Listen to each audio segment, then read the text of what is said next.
In late 1960, in the small Scottish village of Sauchie, a quiet house on Park Crescent became the centre of a case that still gets cited as one of Scotland's strongest poltergeist-type episodes. Not because it had one dramatic moment, but because the disturbances were reported across multiple nights and witnessed by several local professionals, not just the family. At the centre of it all was an 11-year-old girl, Virginia Campbell. Virginia's life had recently changed in ways that would unsettle any child. She and her mother had moved from Ireland, and Virginia was living mostly with her brother's household in Sauchie, sharing a bed with her young niece Margaret, while her mother worked and stayed elsewhere during the week.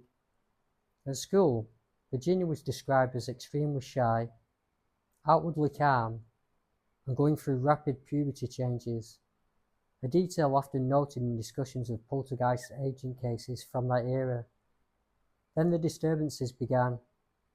On Tuesday, 22nd of November, as Virginia and Margaret went to bed, they heard a strange thunking sound, like a bouncing ball, moving from the bedroom to the stairs, and then to the living room.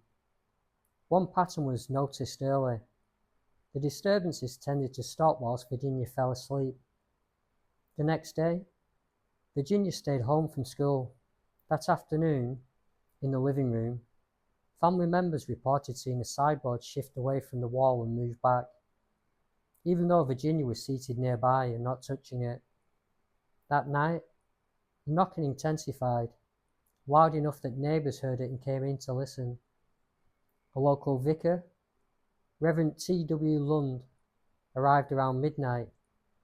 He later reported that the knocking seemed to come from the headboard area, and while he watched, a large wooden, linen chest reportedly rocked, lifted slightly, and moved across the floor before returning. Over the following days, the circle of witnesses widened. Dr. W. H. Nisbet, the local doctor, heard knockings and described a strange rippling movement along the surface of Virginia's pillow and bedding. At school, Virginia's teacher, Margaret Stewart, reported her desk lid rising and later an unoccupied desk lifting slightly, and she checked for strings or devices and found none.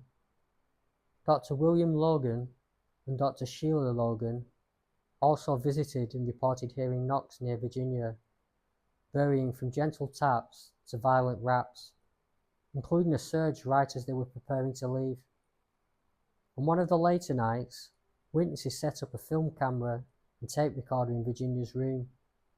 They described a range of sounds: tapping, aggressive knocking, a harsh, sawing noise, and at one point Virginia reportedly screamed as the linen chest lid lifted. Some of these sounds were later said to have been broadcast on a BBC radio programme about the events. After that, the activity weakened and faded, though there were later reports of smaller incidents, even weeks afterward, like objects shifting on a desk.